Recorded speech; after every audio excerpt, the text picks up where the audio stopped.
नमस्कार दोस्तों, मेरा नाम है अर्नब नायक। आप देख रहे हैं स्टार्टअप ज्ञान।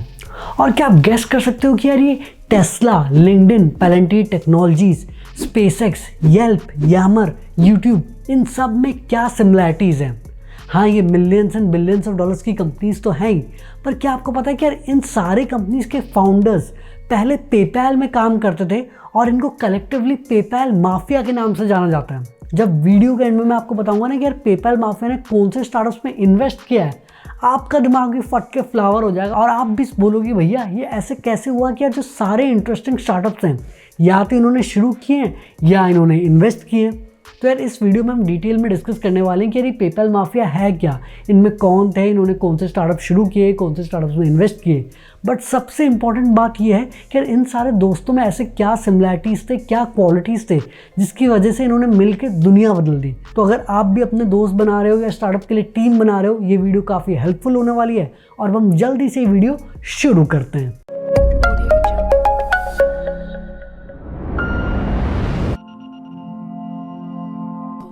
तो वैसे तो यार पेपैल माफिया में करीब 220 मेंबर्स हैं, बट इन फोटो में मोस्ट फेमस पेपैल माफिया के मेंबर्स हैं एक्सेप्ट हमारे एलन मस्क भैया। तो आप बोलेंगे कि यार ये तो नॉर्मल बिजनेसमैन लग रहे हैं जिन्होंने बढ़िया सा फोटोशूट करवाया हुआ है, तो इनमें ऐसा क्या अलग चीज़ था कि यार इन्होंने इतने बड़े बड़े अचीवमेंट्स हासिल किए। तो अब हम ये चीज़ें एक एक करके डिस्कस कर लेते हैं। तो पहला रीज़न जिसकी वजह से ये इतने सक्सेसफुल हुए वो ये है कि यार इन्होंने फ्रेंडशिप बिल्ड करने में फोकस किया, ना कि सिर्फ नेटवर्क बनाने के लिए। तो पहले मैं आपको थोड़ा बहुत पेपैल के बारे में बताता हूँ।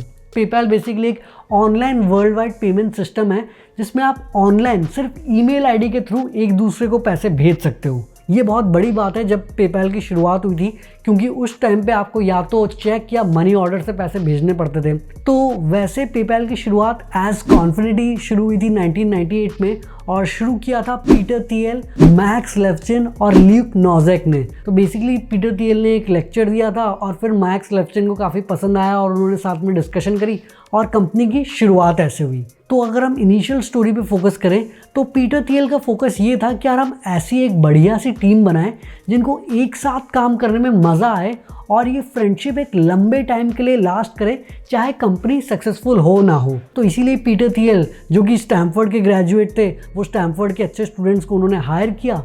वैसे ही मैक्स लेफ्चिन जो कि यूनिवर्सिटी ऑफ इलिनॉय के स्टूडेंट थे, उन्होंने अपने यूनिवर्सिटी से डेवलपर्स को हायर किया। तो इन्होंने एक एचआर को हायर करके उसके ऊपर रिस्पॉन्सिबिलिटी ना देके कि यार तुम सारी हायरिंग देखो, या फिर सिर्फ अपने नेटवर्क से ही ऐसे किसी को हायर ना करके एक्चुअली टाइम लगाया एक अच्छी फाउंडिंग टीम बनाने के लिए। दूसरी चीज़ जिन्होंने इन सबको इतना सक्सेसफुल बनाया वो ये कि यार ये कभी चैलेंजेस से डरे नहीं, बट उनको हेड ऑन फेस किया। तो कॉन्फिडेंटली का 2000 में मर्जर हो गया एलन मस्क के x.com से, क्योंकि दोनों कंपनी सेम ही फील्ड में काम कर रही थी। तो दोनों को लगा कि यार साथ में काम करके रेवोल्यूशन लेके आएंगे। पर अब ये सारे लोग काम तो साथ में कर रहे थे, बट चैलेंजेस बहुत ज़्यादा थे। मतलब ये एक बिल्कुल नया प्रोडक्ट लेके आए थे, तो कस्टमर अडॉप्शन हो गया ताकि ज़्यादा से ज़्यादा कस्टमर्स उनकी सर्विस यूज़ करें। फ्रॉड डिटेक्शन हो गया ताकि ऑनलाइन पैसे इधर उधर ना हो जाएं। इसके अलावा क्योंकि नई चीज़ थी तो यार रेगुलेटरी प्रॉब्लम्स भी थी, काफ़ी ज़्यादा प्रेशर तो वीज़ा और मास्टर कार्ड भी डाल रहे थे क्योंकि यार वो एग्जिस्टिंग लीडर्स थे इस स्पेस में, और उनको काफ़ी बड़ा कॉम्पिटिशन ईबे से भी मिल रहा था क्योंकि वो भी एक सिमिलर टाइप की चीज़ डेवलप करना चाहते थे। बट क्योंकि यार ये सारे फ्रेंड्स थे और इनको एक्चुअल में एक इम्पैक्ट क्रिएट करना था, तो कितना भी ज़्यादा प्रेशर होता था ये कभी हार नहीं मानते थे, नए नए तरीके ढूंढते थे वो सेम प्रॉब्लम को आसान वे में सॉल्व करने के लिए। और इसकी वजह से यार इतने प्रेशर में टूटने की वजह वो डायमंड्स बन गए। तो जो तीसरा रीज़न जिसकी वजह से ये सारे लोग इतने ज़्यादा सक्सेसफुल हुए वो ये था कि यार उनका अनोखा कल्चर जो कि कन्फ्रंटेशनल कल्चर था।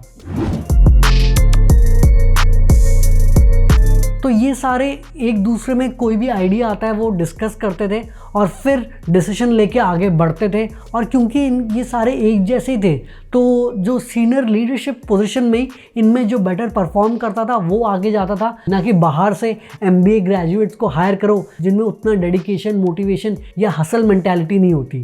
और क्योंकि यार इनका इतने ज़्यादा कंपटीशन और इतने ज़्यादा चैलेंजेस थे तो इनको फोकस करना बहुत ज़रूरी था। और आप देखेंगे यार इन्होंने कई सारे ऐसे इनोवेशन किए जो कि आजकल के स्टार्टअप्स भी यूज़ करते हैं। जैसे कि ये वन ऑफ द पहली वायरल ऐप्स थी जिसमें जो पेपैल के अकाउंट के यूजर्स थे वो दूसरे इंसान को पैसे भेज सकते हैं जिसके पास पेपैल का अकाउंट ना भी होता हो। तो जब दूसरे बंदे को पैसे मिलते हैं तो उनको तो पेपैल का अकाउंट बनाना ही पड़ता था। इसके अलावा ये वन ऑफ द पहले ऐप्स थे जिन्होंने प्लेटफॉर्म स्ट्रैटेजी यूज करी ग्रो करने के लिए। मतलब बेसिकली एक ऐप थे जो कि ईबे के ऊपर बिल्ड किया गया था और वो वन ऑफ द पहले कंपनी बने जिन्होंने एम्बेडेबल विजिट ऑफर किया। मतलब जो ईबे में जो ऑक्शंस होते हैं वहां पर आप पेपैल का भी एक लोगो लगा सकते हो और आप पेपैल के थ्रू आराम से फिर ऑक्शन में पार्ट लेके पैसे ट्रांसफर कर सकते हो। तो यही स्ट्रैटेजी फिर यूट्यूब में भी ग्रो करने के लिए यूज करी गई थी। इसके अलावा एक इटरेटिव प्रोडक्ट स्ट्रैटेजी यूज करते थे। मतलब जब इनका फीचर बन जाता था तब ये रिलीज कर देते थे, ना कि बिल्कुल एंड तक बैठे जब इनका प्रोडक्ट साइकिल कंप्लीट हो। तो ऐसे इन्होंने कई सारे इनोवेशंस किए जिसकी वजह से ये काफी तेजी से ग्रो होने लगे। अब अगला रीजन इनके सक्सेस का ये है कि यार ये कभी एक्सपेरिमेंट्स करने से डरते नहीं थे। तो यार आप अभी तक समझ गए होंगे कि यार जैसे नॉर्मल कंपनीज ऑपरेट करती हैं ये बिल्कुल अलग तरीके से ऑपरेट करती थी और इनको आप मिसफिट्स भी बोल सकते हो, पर ये हर चीज़ को एक नए तरीके से एक नए अप्रोच से करने की कोशिश करती थी क्योंकि इनके पास रिसोर्सेज कम थे। पर ये क्रिएटिव इनोवेटिव सॉल्यूशंस निकालते थे और बहुत फास्ट डिसीजंस लेते थे जिसकी वजह से वो अच्छे से ईबे के साथ compete कर पाते थे। तो एक्चुअली तब कोई भी कंपनी ऐसे काम करता नहीं था। और अब हम जो सिलिकॉन वैली की कंपनीज को देखते हैं कि यार move fast and break things, ये जो सारी स्ट्रैटेजीज यूज होती है ये एक्चुअल में पहले पेपैल में ही इम्प्लीमेंट करी गई थी और उसके बाद जब उनके फाउंडर्स ने अलग अलग कंपनियां खोलनी शुरू करी फिर वहाँ पे इम्प्लीमेंट करी गई। तो यहाँ पे यार पेपैल तो काफ़ी तेज़ी से ग्रो कर रहा था बट उनके मेजॉरिटी जो ट्रांजैक्शंस हो रहे थे वो ईबे पे ही हो रहे थे। तो 2002 को तो यार पेपैल का IPO हो गया था, पर ठीक 6 महीने बाद ईबे ने पेपैल को $1.5 बिलियन में खरीद लिया। अब आप बोल सकते हैं कि यार पेपैल बढ़िया चल रहा था तो ईबे ने क्यों उनको खरीदा। इसका रीज़न ये था कि यार क्योंकि उनके मेजर ट्रांजैक्शन ईबे पे ही हो रहे थे तो उनको डर था कि यार क्योंकि ईबे का खुद का प्लेटफॉर्म है वो कुछ ऐसे रूल्स ना लेके आ जाए जिससे ये सही से उनके साथ कम्पीट ना कर पाएँ। तो इसीलिए उन्होंने सोचा कि यार नेक्स्ट लेवल पे ग्रो करने के लिए हमको ईबे के साथ काम करना ही पड़ेगा और फिर ये डील साइन हुई। तो उसके बाद जब उन्होंने ईबे ज्वाइन किया तो पेपैल के एम्प्लॉयज़ और टीम को समझ आ गया कि यार ये दोनों कंपनीज का कल्चर बहुत ही ज़्यादा अलग है। मतलब ईबे में तो यार इतने बड़े बड़े प्रोसेस हैं, हर डिसीजन लेने के लिए बड़े बड़े PPTs दिखाने पड़ते हैं, ऐसे कल्चर में तो यार हम रह नहीं पाएंगे। तो धीरे धीरे करके सारी जो पेपैल की सीनियर लीडरशिप टीम थी वो कंपनी छोड़ने लगी। और अभी तक अगर आपको लग रहा है कि यार जिस टाइम .com बबल था उस टाइम इन्होंने अपना IPO किया, उसके बाद सक्सेसफुल एग्जिट भी किया, बहुत बड़ी बात है, पर ये अभी तो यार टीजर था।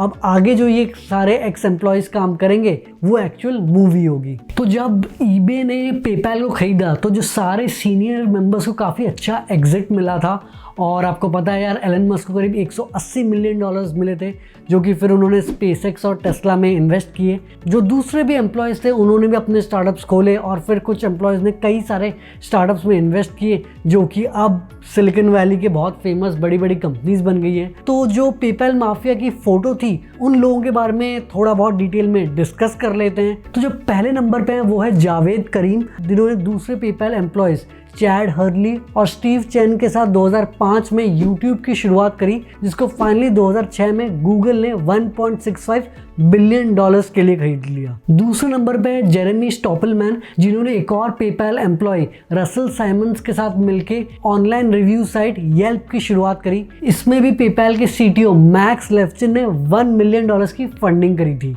तीसरे नंबर पे एंड्रयू मैककॉर्मैक जिन्होंने पीटर थियल के साथ मिलके हेज फंड कंपनी क्लैरियम कैपिटल की शुरुआत करी और उसके बाद वैलर वेंचर्स के एक पार्टनर भी बने। चौथे नंबर पे आते हैं प्रेमाल शाह जो कि प्रेसिडेंट बने नॉन प्रॉफिट ऑर्गेनाइजेशन कीवा के जिसके थ्रू लोग स्ट्रगलिंग एंटरप्रेन्योर्स और स्टूडेंट्स को पैसे लेंड कर सकते हैं 70 कंट्रीज में। फिर पांचवें नंबर पे आते हैं ल्यूक नॉसेक जिन्होंने पीटर थियल के साथ मिलके venture capital firm founders firm की शुरुआत करी। तो अगले 6 नंबर पे आते हैं केन हाउरी जिन्होंने क्लैरियम कैपिटल, फाउंडर्स फंड इन सब में तो काम किया ही, पर उसके बाद 2012 में online learning platform pop expert की शुरुआत करी। और फिर 7वें नंबर पे आते हैं डेविड सैक्स, जिन्होंने उसके बाद 2005 में golden globe nominated movie thank you for smoking को प्रोड्यूस और फाइनेंस किया। उसके बाद में उन्होंने यामर की भी शुरुआत करी। और पीटर थियल के बारे में तो आपको पता ही है कि यार कितने सारे स्टार्टअप्स में उन्होंने इन्वेस्ट किया हुआ है, यहाँ तक कि फेसबुक के भी अर्ली इन्वेस्टर थे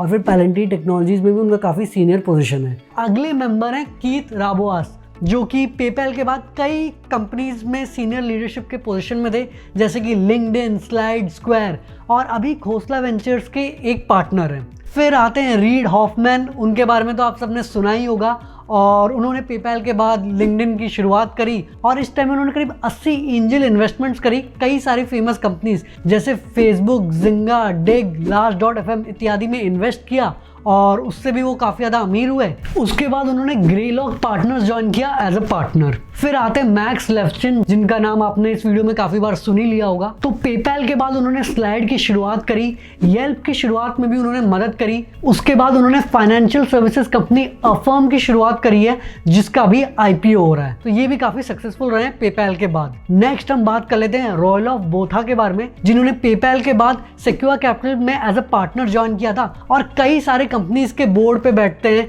जैसे कि एवरनोट, टम्बलर, जूम इत्यादि। फिर आते हैं रसल सिमंस, जिन्होंने पेपैल के बाद जेरेमी स्टॉपलमैन के साथ येल्प की शुरुआत करी। तो एंड में आते हैं एलन मस्क, जो कि इस पिक्चर में नहीं है बट पेपैल माफिया के काफी इंपॉर्टेंट मेंबर जाने आते हैं। और उनके बारे में तो आप सबको पता ही होगा कि टेस्ला, सोलर सिटी, स्पेसएक्स और अब द बोरिंग कंपनी न्यूरालिंक और भी कई सारे कंपनीज या तो डायरेक्टली चलाते हैं या एडवाइस करते हैं। तो उन्होंने तो यार बिल्कुल अलग ही लेवल का इम्पैक्ट क्रिएट किया है। तो अगर आप और एग्जांपल्स चाहते हैं कि यार किन सारे स्टार्टअप्स में ये पेपैल माफिया ने इन्वेस्ट किया है, तो कई सारे फेमस स्टार्टअप्स जैसे कि अफर्म, जिनका भी IPO होने वाला है। इसके अलावा एयरबीएनबी, ब्रीजवर्क्स, इवेंटब्राइट, कालो, Mixpanel, MongoDB, Postmates, SpaceX, TransferWise, Yelp, Stash, Opendoor इत्यादि में इन्वेस्ट किया हुआ है। तो उस टाइम बेसिकली कुछ एम्प्लॉयज अपनी कंपनियां खोल रहे थे, बट उस टाइम क्योंकि रिसेंटली .com बबल हुआ था, तो जो इन्वेस्टर्स थे उनको लगा कि यार टेक स्टार्टअप्स में इन्वेस्ट करने का कोई फायदा नहीं है, अपना सिंपल रियल एस्टेट और बैंकिंग सर्विसेज में इन्वेस्ट करूं। बट क्योंकि ये पेपैल माफिया को पता था कि यार टेक्नोलॉजी की क्या वैल्यू है, स्टार्टअप्स कैसे रेवोल्यूशन लेके आ सकते हैं, तो पीटर थियल, रीड हॉफमैन, इन सब ने काफी सारे स्टार्टअप्स में इन्वेस्ट किया, जो कि अब इतनी बड़ी कंपनीज बन गई हैं। बट इंपॉर्टेंट चीज जो हमें सीखने को मिलती है कि यार अगर हम सही लोगों के साथ मिलके एक मुश्किल प्रॉब्लम पे काम करें तो अपनी कंपनी तो सक्सेसफुल होगी, पर जो हम रिलेशनशिप फॉर्म करेंगे पूरे लाइफ टाइम के लिए, उन रिलेशनशिप की मदद से भी हम आगे काफी सक्सेसफुल वेंचर्स लॉन्च कर सकते हैं। अभी भी जो पेपैल के एक्स एम्प्लॉयज हैं वो सब एक दूसरे से कनेक्टेड हैं, साथ मिलके काम करते हैं, और क्योंकि उनके पास कॉन्टैक्ट्स, पैसे और दूसरे रिसोर्सेज हैं, तो एक अलग ही लेवल पे इम्पैक्ट क्रिएट कर पाते हैं। तो दोस्तों ये थी केस स्टडी पेपैल माफिया के ऊपर, और ये वीडियो ज़रूर आप उन दोस्तों के साथ शेयर करना जिनके साथ आप फ्यूचर में जाके अपनी एक कंपनी बनाना चाहते हो या कोई आइडिया पे काम करना चाहते हो, ताकि साथ में मोटिवेट होके एक कॉमन गोल की तरफ काम करना शुरू हो पाए। और अगर आपको ये वीडियो पसंद है तो वीडियो को लाइक करना, शेयर करना और नीचे कमेंट करना कि वीडियो कैसी लगी। चैनल को पक्का से सब्सक्राइब कर लेना और घंटा दबा देना ताकि आप कोई भी वीडियो मिस ना करें। इंस्टाग्राम का लिंक, ट्विटर का लिंक सब डिस्क्रिप्शन में, जल्दी से आके वहाँ फॉलो कर लो। आगे हम ऐसे ही स्टार्टअप, बिजनेस, मोटिवेशन और एंटरप्रेन्योरशिप से रिलेटेड बातें करेंगे। तो जल्दी मिलते एक नई और जानकारीपूर्ण वीडियो के साथ। धन्यवाद।